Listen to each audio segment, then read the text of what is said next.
বান্দা খালি রোজা রাখে, ফেরেশতারা কিছু লিখতে পারে না আমল নামায়, কারণ আল্লাহ বলে এটা কিছু লিখিস না, কারণ আসসাউমুলি, এই রোজা রাখছে আমার জন্য, ওয়া আনা আজজি বিহি, এই রোজার সওয়াব, প্রতিদান, অ্যাওয়ার্ড এটা কিয়ামতের দিন আমি আল্লাহ নিজ হাতে দেব, নিজ হাতে দেব। আরেক বর্ণনায় এসেছে ওয়ানা উজজাবি, আমি আল্লাহ নিজেই হয়ে যাব রোজার প্রতিদান। সুবহানাল্লাহ পড়েন। আবার আল্লাহর হাবিব বলেন ইন্না ফিল জান্নাতি সামানিয়াতু আবওয়াব, জান্নাতের দরজা মোট 8টা, ফিহা বাবুন ইউসাম্মা আর-রায়্যান, 8টা দরজার মধ্যে স্পেশাল একটা দরজা আছে, ওই দরজাটার নাম হলো আর-রায়্যান। রায়্যান দরজা, লা ইয়াদখুলুহু ইল্লা সাইমুন, রোজাদাররা ছাড়া কেউ ওই রায়্যান দরজা দিয়ে জান্নাতে ঢুকতে পারবে না, শুধু রোজাদারদের জন্য ওই দরজাটা খোলা থাকবে। দরজাটার নাম আর-রায়্যান। এই লাখো জনতা আওয়াজ করলে এই আওয়াজ হয়, বলেন রোজাদারদের জন্য জান্নাতে স্পেশাল যে লাল গালিচার সংবর্ধনা এন্ড স্পেশাল এন্ট্রি, ওই দরজাটার নাম কি?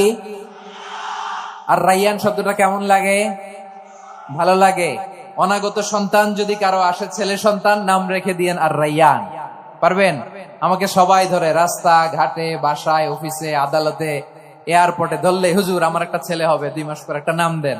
চাপাই নবাবগঞ্জবাসীর জন্য আমি একটা নাম দিয়ে গেলাম।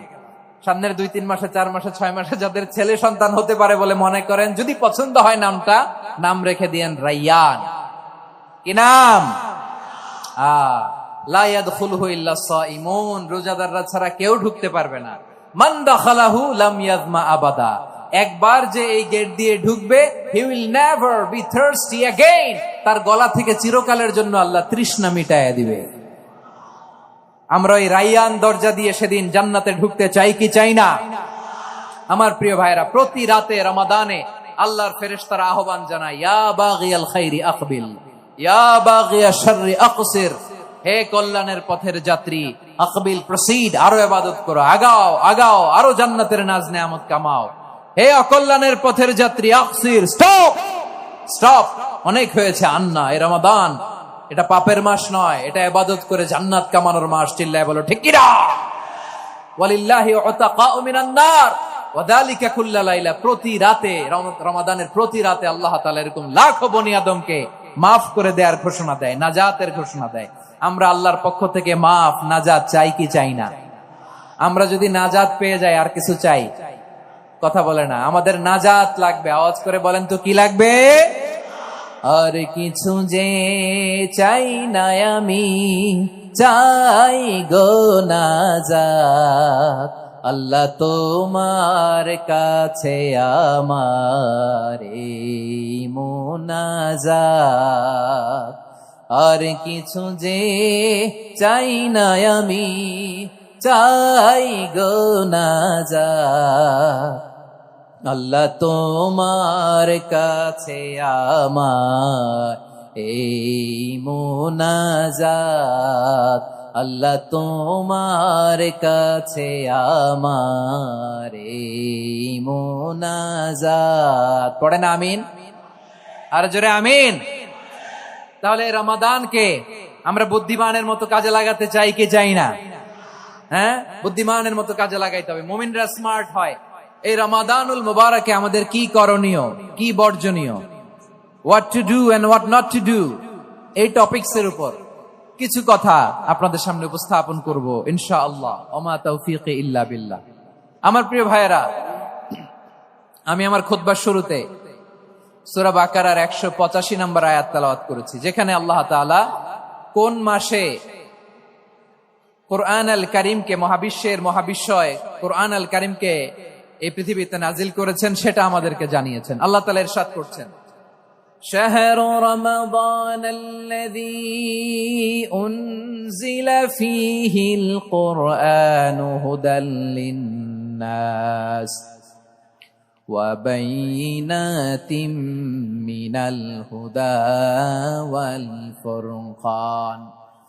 আল্লাহ বলেন রমাদান এমন একটা মাস যে মাসে কোরআন নাজিল করা হয়েছে, আর এই কোরআন হচ্ছে বিশ্ব মানবের জন্য পথ নির্দেশিকা, হেদায়েতের সুস্পষ্ট বর্ণনা এবং সত্য মিথ্যা পৃথক করার আসমানি মানদণ্ড রূপে জামিনে আমাদের জন্য কোরআন নাজিল করেছে কে? আওয়াজ করে বলেন তো, আল্লাহর নাজিল করা এই কোরআনে কোনো ভুল আছে? সবাই বলেন নাই। সবাই বললে এতটুকু আওয়াজ হয় আমি বিশ্বাস করি না। গলা ছেড়ে দিয়ে বলেন, আল্লাহর নাজিল করা এই সর্বশেষ আসমানি কিতাব আল কোরআনে কোনো ভুল আছে? সন্দেহ আছে? সংশয় আছে? বিয়ন্ডলেস, বাউন্ডলেস, বটমলেস এমন কিতাব যেটা পড়ে গবেষণা করে এর তথ্য, উপাত্ত, ইনফরমেশন, লেসন নিয়ে শেষ করা যায় না। সুবহানাল্লাহ। আল্লাহ বলেন, এই কোরআনকে আমি রমাদানে নাজিল করেছি, যেটা বিশ্ব মানবের জন্য পথ নির্দেশিকা। এতে আছে হেদায়েতের সুস্পষ্ট বর্ণনা আর সত্য মিথ্যা পার্থক্য করার মানদণ্ড, কোনটা সত্য কোনটা মিথ্যা এটা কোরআন দিয়ে ডিফারেন্সিয়েট করা যায়। কোরআন হচ্ছে ফুরকান, to differentiate between right and wrong. কোনটা সত্য কোনটা মিথ্যা, কোনটা ভুল কোনটা নির্ভুল, এটা কোরআন দিয়ে যাচাই করা যায়। চিল্লায় বলেন ঠিক কিনা? এজন্য এই কোরআন দিয়ে আমাদের জীবন সাজাতে হবে। কোরআন দিয়ে জীবন না সাজালে জীবন আলোকিত হয় না। কোরআন দিয়ে পরিবার না সাজালে পরিবার আলোকিত হয় না। কোরআন দিয়ে সমাজ না সাজালে সমাজটা শান্তিময় হয় না। শুধু দুর্নীতি দমন কমিশন দিয়ে দুর্নীতি বন্ধ করা যায় না। কোরআনের আইন বাস্তবায়ন করা ছাড়া এই সমাজ থেকে দুর্নীতি বন্ধ করা যাবে না। চিল্লায় বলো ঠিক কিনা? আমার প্রিয় ভাইরা, এই কোরআন নাজিল হয়েছে রমাদান আল মুবারক, এই বরকতময় মাসে। তাই আমাদের উচিত এই মাসে আসন্ন যে রমাদান আল মুবারক, এই রমাদানে কোরআনের সাথে নিজেদের সম্পর্ককে বাড়ানো। আমার প্রিয় চাঁপাইনবাবগঞ্জের ভাইয়েরা, আমরা কি আসন্ন রমাদানে কোরআনের সাথে আমাদের অ্যাটাচমেন্ট, সম্পর্ক বাড়াতে চাই? চান সবাই? আপনি কি জানেন কোরআন নিয়ে কোন ফেরেশতা পৃথিবীতে এসেছিল? জানেন? ফেরেশতার নাম কি বলেন তো? জিবরিল আলাইহিস সালাম। একটু খেয়াল করে শুনেন, কান দুটো খরগোশের কানের মতো খাড়া করে আমার দিকে তাকান। সাইয়েদনা জিবরিল কোরআন নিয়ে এসেছেন, ফলে উনি হয়েছেন শ্রেষ্ঠ ফেরেশতা। বিশ্ব নবীর উপর কোরআন নাজিল হয়েছে, তাই তিনি হয়েছেন শ্রেষ্ঠ নবী। রমাদানে কোরআন নাজিল হয়েছে, তাই রমাদান হয়েছে শ্রেষ্ঠ মাস। কদরের রাতে কোরআন নাজিল হয়েছে, তাই কদর হয়েছে শ্রেষ্ঠ রাত। আমরাও যদি কোরআনের সাথে সম্পর্ক বাড়াই, আমাদের মর্যাদাও এরকম, আমাদেরকেও শ্রেষ্ঠ মানুষ বানায় দিবে কে? এজন্য কোরআনের সাথে সম্পর্ক বাড়াইতে রাজি আছেন তো? যারাই কোরআনের সাথে সম্পর্ক বাড়ায় এদের মর্যাদা বাড়ায় দেয় কে? দেখবেন আমাদের হাফেজে কোরআন, তারা ইন্টারন্যাশনাল কোরআন কম্পিটিশনে যে গোটা বিশ্বকে পেছনে ফেলে প্রথম পুরস্কার নিয়ে আসে। এত ছোট ছোট বাচ্চা, ও সমাজ বোঝে না, রাজনীতি বোঝে না, টাকা পয়সা বোঝে না, কিচ্ছু বোঝে না, কিন্তু গোটা বিশ্বে ওকে সম্মানের চেয়ারে আসীন করেছে কে? এই কোরআনের সাথে লাগলে আল্লাহ তাআলা সম্মান বাড়িয়ে দেয়। আমার প্রিয় ভাইয়েরা, আসুন আমরা আলোচনার শুরুতেই শপথ নেই যে আসন্ন রমাদানে আমরা কোরআনের সাথে নিজেদের সম্পর্ককে মজবুত করব ইনশাআল্লাহ। সবাই বলুন ইনশাআল্লাহ।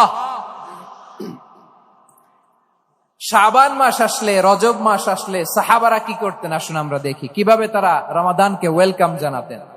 রজব শাবান আসলেই ওনারা রমাদান পর্যন্ত পৌঁছার আকুতি, আগ্রহ আর ফরিয়াদ আল্লাহর কাছে জানাতেন আর বলতেন, ইয়া আল্লাহ, রমজান পর্যন্ত আমাদের হায়াত বাড়িয়ে দাও। আল্লাহুম্মা বাল্লিগনা রমাদান, আল্লাহ তুমি রমজান পর্যন্ত আমাদের পৌঁছে দাও। আল্লাহুম্মা বারিক লানা ফি রজব ওয়া শাবান ওয়া বাল্লিগনা রমাদান, আল্লাহ রজব শাবানে বরকত দাও, আল্লাহ রমজান পর্যন্ত তুমি আমাদেরকে পৌঁছে দাও। আওয়াজ করে পড়ে না আমিন। আমার প্রিয় চাঁপাইনবাবগঞ্জের ভাইরা, গত বছর অনেকের সাথে আমরা একসাথে রমাদান কাটিয়েছি, তাদের অনেকে দুনিয়াতে এখন বেঁচে নাই, এরকম আছে না নাই? এই যে আরো 7 দিন বাকি রমাদান আসতে, এই 7 দিন পর্যন্ত আমরা রমাদান পাবো, কোনো গ্যারান্টি আছে? আচ্ছা, এই বছর যদি খুশনসিব হয় আমাদের, আমরা যদি পাই, আগামী বছরও যে রমাদান আমরা পাবো, কোনো গ্যারান্টি আছে? তাহলে আসুন আমরা ভেবে নেই, হতে পারে this Ramadan could be the last and final Ramadan in our life. হতে পারে এই রমাদানই হতে পারে আমার জীবনের শেষ রমাদান। ঠিক কিনা বলেন? তাই আসুন আমরা আল্লাহর কাছে দোয়া করি, আল্লাহুম্মা বাল্লিগনা রমাদান, আল্লাহ তুমি রমাদান পর্যন্ত আমাদেরকে পৌঁছে দাও। আওয়াজ করে পড়েন আমিন। ইবনু রাজব আল হাম্বালি লাতাইফুল মাআরিফের মধ্যে লিখেছেন, সাহাবারা ওনারা রমাদান কেন্দ্রিক, আমাদের সালাফ সালফে সালিহিনরা রমাদান কেন্দ্রিক জীবন কাটাতেন। ওনারা রমজান আসার 6 মাস আগে আল্লাহর কাছে দোয়া করতেন, আল্লাহ রমজান পর্যন্ত পৌঁছে দাও। রমজান চলে যাওয়ার পরে বাকি 6 মাস আল্লাহর কাছে দোয়া করতেন, আল্লাহ এই রমাদানে যে ইবাদত করেছি ইবাদত গুলো তুমি কবুল করে নাও। সুবহানাল্লাহ। তাহলে পুরো বছর রমাদান কেন্দ্রিক জীবন। রমজান আসার আগে 6 মাস দোয়া করতো, আল্লাহ আমরা যেন রমজান পাই। রমজান চলে যাওয়ার পরে বাকি 6 মাস বলতো, আল্লাহ রমজানে যে ইবাদত করেছি এগুলো তুমি কবুল করে নাও। সুবহানাল্লাহ। আবার এই শাবান মাসে আল্লাহর হাবিব সাল্লাল্লাহু আলাইহি ওয়াসাল্লাম সবচেয়ে বেশি রোজা রাখতেন। কানা ইয়াসুমু শাবানা কুল্লাহ, বেশি রোজা রাখতেন শাবান মাসে। ওয়া কানা ইয়াসুমু শাবানা ইল্লা কলিলা, শাবানের অল্প কয়েকদিন ছাড়া পুরো শাবানটাই বিশ্বনবী রোজা রাখতেন। সুবহানাল্লাহ পড়েন। এই শাবানে আপনারা রোজা রাখছেন তো? রাখছেন? আল্লাহ তুমি কবুল করো, আমরা সবাই পড়ি আমিন। এই শাবান শেষে আমাদের মধ্যে আগমন করবে রমাদান, এবং এই রমাদানুল মুবারক আল্লাহ তাআলা আমাদের জন্য সিয়াম ফরজ করেছেন। কি ফরজ করেছেন? তিনি সূরাতুল বাকারার 183 নম্বর আয়াতে ইরশাদ করছেন, রাব্বুল আলামিন বলেন, ইয়া আইয়ুহাল্লাযীনা আমানু কুতিবা আলাইকুমুস সিয়ামু কামা কুতিবা আলাল্লাযীনা মিন ক্বাবলিকুম লাআল্লাকুম তাত্তাকুন। আল্লাহ বলেন, ও বিশ্বাসীরা শোনো শোনো, তোমাদের জন্য সিয়ামকে ফরজ করা হয়েছে, ঠিক যেমন ভাবে তোমাদের পূর্ববর্তী উম্মতদের উপরও সিয়ামকে ফরজ করা হয়েছিল, লাআল্লাকুম তাত্তাকুন, যাতে করে তোমরা সবাই মুত্তাকি হতে পারো। সুবহানাল্লাহ বলেন, যাতে করে তোমরা আল্লাহ সচেতন হতে পারো। তাহলে সিয়ামকে, এই সামনে যে রমাদান আসতেছে আমার প্রিয় ভাইয়েরা, এই পুরো রমাদান ব্যাপী সিয়াম সাধন করা, সিয়াম পালন করাকে আমাদের জন্য ফরজ করে দিয়েছে কে? রমাদানের রোজা রাখার নফল নাকি? রমাদানে সিয়াম পালন করা কি নফল? সুন্নাত? তাহলে কি ফরজ? আওয়াজ করে বলেন, রমাদানের রোজা রাখা কি ফরজ? এটা শুধু আমাদের উপরই ফরজ না, আমাদের আগে যত জাতিগোষ্ঠী পৃথিবীতে এসছে সবার উপরে সিয়াম পালনকে ফরজ করেছে কে? সবার উপরে আল্লাহ তাআলা সিয়াম পালনকে ফরজ করেছিলেন। তবে ধরনটা ভিন্ন ছিল, এক এক জাতিগোষ্ঠীর জন্য এক এক ধরনের ছিল। আমাদের জন্য সিয়াম ফরজ টানা 1 মাস 30 দিন বা 29 দিন। কোন কোন উম্মতের উপর 30 দিন না, মাত্র 3টা রোজা ফরজ ছিল। কয়টা? আওয়াজ করে বলেন। আপনাদের কি মনোযোগ আছে না গেছে? মনোযোগ আছে? তাকবীর পড়েন তো, লিল্লাহে তাকবীর। আমাদের 1 মাস সিয়াম ফরজ। পূর্ববর্তী অনেক উম্মতের উপর 1 মাস ছিল না, 3টা ফরজ ছিল। কয়টা? প্রতি মাসের 13, 14, 15 ফরজ ছিল তাদের জন্য। কারো জন্য শুধু একটা, আশুরার রোজা। কোন কোন উম্মতের জন্য 10টা। কোন কোন উম্মতের জন্য রোজা ফরজ ছিল মৌনতার রোজা, আরবিতে বলে সৌমুল ইনসাত, মানে সারাদিন খেতে পারবে, পান করতে পারবে, স্ত্রীর সাথে মেলামেশা করতে পারবে, কিন্তু কথা বলতে পারবে না। কথা বললেই তাদের রোজা ভেঙে যেত। পড়েন সুবহানাল্লাহ। কি অদ্ভুত ব্যাপার! মৌন সম্মতির রোজা। যেমনটি সাইয়্যিদাতুনা মারিয়াম আলাইহাস সালাম বলেছেন, ইন্নী নাযারতু লির-রাহমানি সাওমা ফালান উকাল্লিমাল ইয়াওমা ইনসিয়া। তিনি বলেছেন, আজকে আমি রহমানের জন্য, মানে আল্লাহর জন্য রোজা মানত করেছি, আজকে আমি কারোর সাথে কথা বলতে পারবো না। তো রোজা রাখলে কথা বলতে পারবে না কেন? কারণ ওই শরীয়তে রোজার বিধান ছিল সকাল থেকে সন্ধ্যা খেতে পারবেন, পান করতে পারবেন, কিন্তু কথা বলতে পারবেন না। কথা বললেই রোজা ভেঙে যেত। সুবহানাল্লাহ বলেন। তাহলে সব জাতিগোষ্ঠীর উপরে রোজা ফরজ ছিল, কিন্তু ধরনটা ভিন্ন ছিল। মজার ব্যাপার হচ্ছে, আপনি বর্তমানেও বিভিন্ন ধর্মের দিকে তাকান, বৌদ্ধ ধর্ম, হিন্দু ধর্ম, খ্রিস্ট ধর্ম, তাদের মধ্যেও রোজা আছে। ইংরেজরা, খ্রিস্টানরা এটাকে বলে ফাস্টিং। কি বলে? ফাস্টিং। আমাদের হিন্দু ভাইয়েরা বলে উপবাস। তারা কি বলে? উপবাস। আবার এখন আন্দোলনেরও একটা মাধ্যম হয়েছে এটা, না খেয়ে থাকা। এটারে বলে অনশন। এটারে কি বলে? অনশন ধর্মঘট। মানে আমাদের দাবি না মানলে আমরা খাবো না, রোজা রাখলাম। আছে না নাই? তারপরে আধুনিক বিজ্ঞান এটার একটা নাম দিয়েছে না খেয়ে থাকাকে, অটোফিজি। কি বলে? অটোফিজি। জাপানের এক চিকিৎসা বিজ্ঞানী এই অটোফিজির উপর গবেষণা করে সে নোবেল পেয়েছে। সুবহানাল্লাহ পড়বেন না? এজন্য আল্লাহ তাআলা আমাদের জন্য গোটা রমাদানে এই সিয়ামকে ফরজ করে দিয়েছেন। আওয়াজ করে বলেন আল্লাহু আকবার।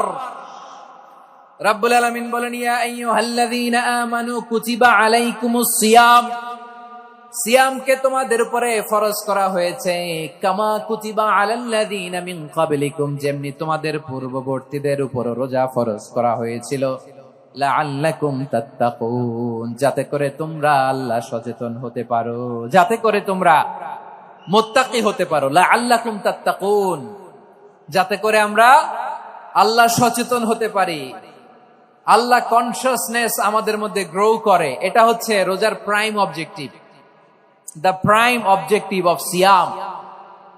অনেকে জিজ্ঞেস করলে অনেকে বলে রোজার মূল উদ্দেশ্য হচ্ছে না খেয়ে থাকা। না। অনেকে বলে গরিবদের কষ্ট অনুধাবন করা রোজার উদ্দেশ্য। না। রোজার উদ্দেশ্য কি, সিয়াম পালনের উদ্দেশ্য কি, এটা আল্লাহ তাআলা স্পষ্ট এই আয়াতের পেছনে বলেছেন যে লাআল্লাকুম তাত্তাকুন, যাতে করে তোমরা আল্লাহ সচেতন হতে পারো, আল্লাহ ভীতি তোমাদের মধ্যে গ্রো করে, গড কনসিয়াসনেস, আল্লাহ কনসিয়াসনেস, আল্লাহ সচেতনতা যেন বাড়ে, দ্য সেন্স অফ অ্যাকাউন্টেবিলিটি, আল্লাহর সুপ্রিম কোর্টের কাঠগড়া এই দুনিয়াতে আমি যাই করলাম তার সবকিছু যে পাই টু পাই হিসাব দিতে হবে, এই sense, to enhance the sense that what ever we do Allah is watching me. আপনি যাই করেন কেউ দেখে না, কিন্তু দেখে কে? শুরুতেই তো জিজ্ঞেস করেছিলাম যে কেউ যেটা দেখে না সেটা দেখেন কে? কেউ যেটা শোনে না সেটা শোনেন কে? এর নাম হচ্ছে লাআল্লাকুম তাত্তাকুন, যাতে করে তোমরা আল্লাহ সচেতন হতে পারো, আল্লাহ ভীরু হতে পারো। দুনিয়ার কেউ দেখে না, কিন্তু আল্লাহ দেখে। এটাই রোজার মূল শিক্ষা। আমার প্রিয় ভাইরা, আপনি লুকিয়ে লুকিয়ে ঘরের ভেতরে অন্যায় করেছেন, পাপ করেছেন, আপনার বাবা দেখে নাই, মা দেখে নাই, স্ত্রী দেখে নাই, কিন্তু দেখেছে কে? আল্লাহর চোখ ফাঁকি দেয়া যায়? আচ্ছা, বুঝে থাকলে বলেন তো, সিসি ক্যামেরার চোখ ফাঁকি দেয়া যায় কি যায় না? পুলিশের চোখ, র্যাবের চোখ, বিমানবন্দরে কাস্টমস অফিসারের চোখ, কিন্তু আমার আল্লাহর চোখ? সবাই বলেন, আল্লাহর চোখ ফাঁকি দেয়া যায়? এই সেন্সটা নিয়ে আসা নিজের মধ্যে, আমি what ever I do Allah is watching me, যাই করি আল্লাহ দেখে। লাআল্লাকুম তাত্তাকুন। রমাদানের রোজা, ইফতারি, সিয়াম, ইবাদত সব কিছুর মধ্য দিয়ে আপনাকে খেয়াল করতে হবে যে লাআল্লাকুম তাত্তাকুন এই স্ট্যান্ডার্ড এটা অ্যাচিভ হচ্ছে কিনা আমাদের, যাতে করে তোমরা মুত্তাকি হতে পারো, আল্লাহ ভীরু হতে পারো। তাকওয়া, এটা হচ্ছে the essence of Islam. What is তাকওয়া? তাকওয়া মানে কি? তাকওয়ার সংজ্ঞা অনেকে অনেক ভাবে দিয়েছেন। আমি সরাসরি সাহাবাদের কাছ থেকে একটা সংজ্ঞা আপনাদের শোনাচ্ছি। ওমরে ফারুক রাদিয়াল্লাহু তাআলা আনহু উবাই ইবনে কাব রাদিয়াল্লাহু তাআলা আনহুকে জিজ্ঞেস করেছিলেন, ইয়া উবাই মা হুয়া তাকওয়া, হে উবাই তাকওয়া কি? তাকওয়া কাকে বলে? উবাই ইবনে কাব তিনি প্রশ্নের উত্তর না দিয়ে উনিও আবার প্রশ্ন ছুড়লেন। তিনি বললেন, ইয়া আমিরাল মুমিনিন, আমা সালাকতা তরিকান যা শাউক, আপনি কি কাঁটাযুক্ত রাস্তা দিয়ে মরুভূমিতে কখনো হেঁটেছেন? যে রাস্তার চারদিকে ক্যাকটাস, গুলমলতার কাঁটা, হেঁটেছেন? ওমরে ফারুক বললেন, নাম, হেঁটেছি। বালা, হেঁটেছি। কাইফা আমিলতা, কিভাবে হেঁটেছেন? ওমরে ফারুক বললেন, শাম্মারতু ওয়াজতাহাতু, আমি আমার জামা, জুব্বা আর চাদর আটোশাটো করে গায়ের সাথে এমন ভাবে মিলিয়ে রেখেছি, এমন সাবধানে হেঁটেছি যাতে করে মরুভূমির ক্যাকটাসের গুলমলতার কাঁটা আমার গায়ে বিঁধে না যায়। উবাই ইবনে কাব বললেন, ফাযালিকা হুয়া তাকওয়া, আরে তাহলে আপনি তো ঠিকই জানেন তাকওয়া মানে কি, এটাই তো তাকওয়া। ওই রাস্তা দিয়ে যেভাবে হেঁটেছেন পুরো দুনিয়ার জিন্দেগিটা এইভাবে সাবধানে চলার নামই হচ্ছে তাকওয়া। চিল্লায় বলো ঠিক কিনা? এই দুনিয়াতে পাপ পঙ্কিলতা থাকবে, শয়তানির হাতছানি থাকবে, অপরাধ প্রবণতা থাকবে, নফসের খায়েশ থাকবে, অন্যায়ের হাতছানি থাকবে। সব কিছুকে দলে মুচড়ে পেছনে ফেলে সাবধান হয়ে এই দুনিয়ার সিরাতুল মুস্তাকিমের পথে চলতে হবে। যেই রাস্তা শুরু হয়েছে দুনিয়াতে, শেষ হয়ে গিয়েছে আল্লাহর জান্নাতের ভেতরে। চিল্লায় বলেন ঠিক কিনা? আমার প্রিয় চাঁপাইনবাবগঞ্জের ভাইয়েরা, এটার নামই তাকওয়া। উবাই ইবনে কাব বললেন, ও আমিরুল মুমিনিন, ওই কাঁটাযুক্ত গুলমলতার রাস্তার মধ্যে ঠিক যেমনি সাবধান হয়ে আপনি হেঁটেছেন এই দুনিয়ার বুকে, ওই সাবধান হয়ে চলার নাম হলো তাকওয়া। সুবহানাল্লাহ। তাহলে তাকওয়া কারে বলে? আমার চাপাই নবাবগঞ্জের কলেজার টুকরা ভাইরা, বুঝতে পারছেন আপনারা? হ্যাঁ, তাকওয়ার শুধু দুইটা নমুনা আপনাদের সামনে পেশ করব, আপনাদের ক্লিয়ার হয়ে যাবে। একটা নমুনা তো দিলাম, আরেকটা নমুনা, সেটাও ওমরে ফারুক রাদিয়াল্লাহু তাআলা আনহুর জীবনী থেকে। উনি ছিলেন ন্যায়পরায়ণ শাসক। রাত্রিবেলা প্রজাদের কি হাল হাকিকত, কি অবস্থা, ঘুরে ঘুরে প্যাট্রোলিং করতেন পুলিশের মতো। তো সারা রাত প্যাট্রোলিং করে সারা রাত তিনি ঘুরেছেন কার কি অবস্থা দেখে। শেষ রাতে তিনি ফিরে আসতেছেন। তিনি থাকতেন, সহিহ বুখারীতে এসেছে, কানা ইয়াসকুনু ফি আওয়ালিল মদিনা, মদিনার উঁচু এলাকায় থাকতেন। তো ফিরে আসার সময় উনি একটা প্রাচীর বেষ্টিত ঘরের পাশে দুইজন নারীর কথোপকথন শুনতে পেলেন। কয়জন নারী? দেখি আপনাদের মনোযোগ আছে কিনা, বলেন কয়জন নারী? একজন বৃদ্ধা, একজন যুবতী। উনি কান লাগিয়ে শুনতে পাচ্ছেন। বৃদ্ধা মা, ওমর ফারুক কাউকে দেখতে পাচ্ছেন না, শুনতে পাচ্ছেন। বৃদ্ধা মা তার যুবতী মেয়েকে বলে, এই তাড়াতাড়ি ওটের দুধ দহন করে ওটের দুধের সাথে পানি মিশাও, তাইলে কালকে বাজারে মদিনায় বেশি দামে বিক্রি করা যাবে, লাভ হবে অনেক। বৃদ্ধা মহিলা এটা বললেন। যুবতী মেয়ে উত্তরে বলে, মা আপনি জানেন না আমিরুল মুমিনিন খলিফাতুল মুসলিমিন ওমরে ফারুক দুধে পানি মিশানোকে দণ্ডনীয় অপরাধ বলে ঘোষণা দিয়েছে, জানেন না? এবার বৃদ্ধা মহিলা বলে, আরে পাগলি, এই ভোর রাতে আমিরুল মুমিনিন ওমরে ফারুক আসবে কোত্থেকে? উনি আসবে কোত্থেকে? ওনার পাইক পেয়াদা সিকিউরিটি আসবে কোত্থেকে? কেউ দেখবে না। আরে কেউ দেখবে না, তাড়াতাড়ি দুধের সাথে পানি মেশাও। এই কথা যখন মা বলেছে, যুবতী মেয়েটা চমৎকার একটা উত্তর দিয়েছে। তিনি বলেছিলেন, ইয়া উম্মি, ও আমার মা, লাউলা রাআ উমর লা রাআ রব্বু উমর। ও আমার প্রিয়তমা মা, আপনি ঠিকই বলেছেন, গভীর রাতে ওটের দুধে পানি মিশালে ওমর দেখবে না, কিন্তু মা খেয়াল রাখবেন, ওমর যদি নাও দেখে, ওমরের রব কিন্তু দেখে। চিল্লায় বলেন ঠিক কিনা? দিস ইজ কল্ড তাকওয়া। লাউলা রাআ উমরু লা রাআ রব্বু উমর। ওমর দেখে না, কিন্তু ওমরের রব দেখে। চিল্লায় বলেন ঠিক কিনা?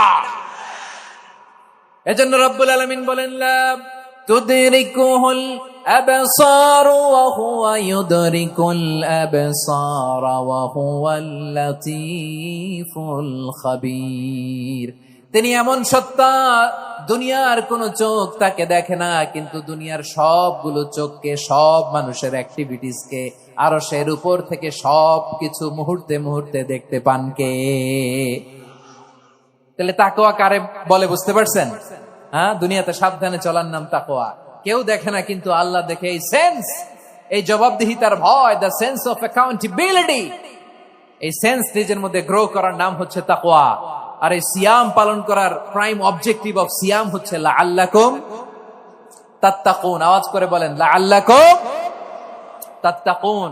আমার প্রিয় ভাইয়েরা, এই আসন্ন রমাদান, এটা এমন এক বরকতের মাস, যে মাসে আমরা নিজেদের নাফসের উপর নিয়ন্ত্রণ প্রতিষ্ঠা করি। সারা বছর নাফস আমাদেরকে নিয়ন্ত্রণ করে, আর রমাদানে আমরা নাফসকে নিয়ন্ত্রণ করি। কথা বুঝতেছেন? সারা বছর নাফস আমাদেরকে নিয়ন্ত্রণ করে।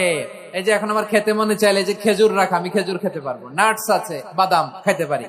খাইতে মন চাইলে পানি, আমার রুহুটা চায়, আমার নাফসটা খেতে চায়, আমি খেতে পারি, পান করতে পারি। বিবাহিতরা দিনের বেলায় স্ত্রীর সাথে মেলামেশা করতে চাইলে করতে পারে, কিন্তু রমাদানে দিনের বেলা খেতে মনে চায়, কিন্তু আমরা খাই। আমার প্রবৃত্তি খেতে চায়, কিন্তু প্রবৃত্তির কথা আমরা শুনি, কথা কয় না। রমজানে খেতে মন চাইলে আমরা খাই, তৃষ্ণায় গলা ফেটে যায়, গলার ছাতি ফেটে যায়, কিন্তু এক ঢোক পানি কি আমরা গিলি? বিবাহিতরা দিনের বেলা স্ত্রীর সাথে কি মেলামেশায় যায়? না। তার মানে সারা বছর নফস আমাদেরকে নিয়ন্ত্রণ করে, আর রমাদানে নফসের উপর আমরা নিয়ন্ত্রণ প্রতিষ্ঠা করি। নফসের লাগাম আমরা রমাদানে টেনে ধরে। চিল্লায় বলেন ঠিক কিনা? এজন্য আমার প্রিয় ভাইয়েরা, নফসের উপরে নিয়ন্ত্রণ নিতে চাইলে রমাদানের রোজার কোনো বিকল্প নাই। এটা এমন মাস, যে মাসের ফজিলতেরও কোনো শেষ নাই। এই মাসকে বলা হয় দ্য মান্থ অফ হোপ। এটা আশা জাগানিয়া মাস। রমজানের কথা শুনলে আশা জাগে না হৃদয়ে?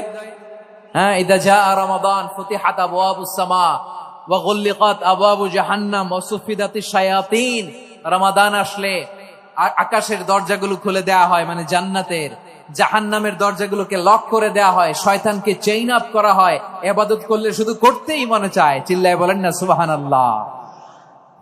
রমজানে ইবাদতে যেই মজা পাওয়া যায়, সারা বছর অন্য কোনো মাসে এই মজা আপনি পান? আমার চাঁপাইনবাবগঞ্জের ভাইরা আওয়াজ করে বলেন না, রমজানে ইবাদতে যেই মজা অন্য মাসে এটা পান? কারণ রমজানে ইবাদত করলে সওয়াবও বেশি, ইবাদতের একটা পরিবেশ থাকে, ঠিক কিনা বলেন? অন্য মাসে ইবাদত করলে এর সওয়াব পাওয়া যায় গাণিতিক হারে, রমজানে ইবাদত করলে সওয়াব বাড়তে থাকে জ্যামিতিক হারে। সুবহানাল্লাহ কইবেন না? অন্য মাসে সওয়াব বাড়ে গাণিতিক হারে, রমাদানে ইবাদত করলে সওয়াব বাড়ে কিভাবে জ্যামিতিক হারে বাড়ে দেখেন। রমাদানে একটা নফল করলে ফরজের সমান সওয়াব, একটা ফরজ করলে 70 থেকে 700 গুণ সওয়াব। রমজানে উমরা করলে হজের সমান সওয়াব। দ্য মান্থ অফ হোপ, আশা জাগানিয়া মাস।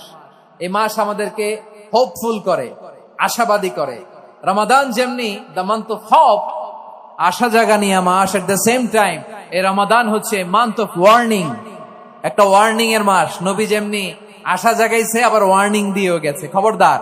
ওয়ার্নিংটা কেমন? আল্লাহর হাবিব সাল্লাল্লাহু আলাইহি ওয়াসাল্লাম মসজিদে নববীর ভেতরে, হঠাৎ তিনি মসজিদে নববীর মিম্বারে পা রেখে বললেন আমিন। দ্বিতীয় ধাপে পা রেখে বললেন আমিন, তৃতীয় ধাপে পা রেখে বললেন আমিন। সাহাবারা অবাক হয়ে বললেন, ইয়া রাসূলুল্লাহ, ইয়া হাবিবাল্লাহ, 3 বার শুধু আমিন আমিন পড়লেন, কেন পড়লেন আমরা কিছু জানি না, আমাদেরকে জানিয়ে দেন কেন আপনি 3 বার আমিন বললেন। রাহমাতাল লিল আলামিন আল্লাহর হাবিব বললেন, ও আমার প্রাণের সাহাবীরা, আমি যখন মসজিদে নববীর মিম্বারের প্রথম ধাপে পা রেখেছি, সাইয়েদনা জিবরিল এসে আমাকে বলেছে, ও নবী, আপনার নাম শুনে যে ব্যক্তি আপনার উপর দুরূদ পড়ে না তার ধ্বংস। আপনি বলেন আমি বলেছি আমিন। দ্বিতীয় ধাপে পা রাখার পর সাইয়েদনা জিবরিল বললেন, ইয়া রাসূলুল্লাহ, মাতা পিতাকে বার্ধক্য অবস্থায় পেয়ে তাদের সেবা করে, তাদের সাথে সদাচরণ করে যে সন্তান জান্নাত কামাতে পারলো না, তার জন্য ধ্বংস। আপনি বলেন আমিন। আমি বলেছি আমিন। আবার মিম্বারের তৃতীয় ধাপে ঠিক যখনই আমি পা রাখলাম, সাইয়েদনা জিবরাইল বললেন, নবী, রমজান মাস পাওয়ার পরে এই মাসে ইবাদত করে যে ব্যক্তি নিজের গুনাহ মাফ করাতে পারলো না, তার জন্য ধ্বংস। আপনি আওয়াজ করে পড়েন আমিন।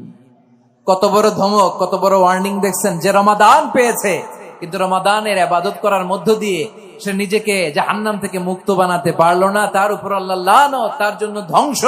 সাইয়েদনা জিবরাইল বলেছেন আমিন, স্বয়ং বিশ্বনবীও বলেছেন আমিন। আওয়াজ করে পড়েন নাউযু বিল্লাহ। তাহলে রমজান আসবে আর আমরা নিজেদেরকে জাহান্নামীদের লিস্ট থেকে নাম কাটিয়ে জান্নাতীদের লিস্টে উঠাতে পারবো না। এর চেয়ে বড় হতভাগা কি আর কেউ থাকতে পারে? আওয়াজ করে বলেন। তাহলে রমাদানের এই রহমত, বরকত, মাগফিরাত, ফজিলত আমাদের কামাই করার দরকার আছে না নাই? আর মাত্র 7 দিন বাকি। আর মাত্র কয় দিন? এগুলো নিয়ে আমাদের কোনো আগ্রহ নাই। তোমাকেই খুঁজছে বাংলাদেশ, ক্লোজ আপ 1, আর মাত্র 7 দিন বাকি। টেলিভিশনে বিজ্ঞাপন আছে না নাই? রেফেল ড্র হবে লটারির, আর মাত্র 5 দিন, আছে না নাই? কিন্তু এমন এক বরকতময় মাস আসতেছে, আর মাত্র 7 দিন বাকি। আমাদের কোনো সেন্সই নাই, আমাদের মধ্যে কোনো অনুভূতি কাজ করে না। হায় রে দুর্ভাগা মুসলমান। আমার প্রিয় ভাইয়েরা, আপনি পৃথিবীতে যত ইবাদত করেন, সব ইবাদতের সওয়াব নির্ধারিত। এটা পাবেন বা ওইটা পাবেন, এই সওয়াব জান্নাতে, এই বাড়ি ওই বাড়ি। শুধু সিয়ামের সওয়াবটা অনির্ধারিত। কুল্লু আমালি ইবনে আদম ইউদাফ আল হাসানাতু আশরু আমসালিহা ইলা 700 দি'ফিন ইল্লা সাওম। সব নেক আমলের সওয়াব বাড়তে বাড়তে 700 গুণ, কিন্তু রোজা ছাড়া। রোজার সওয়াব কি হবে?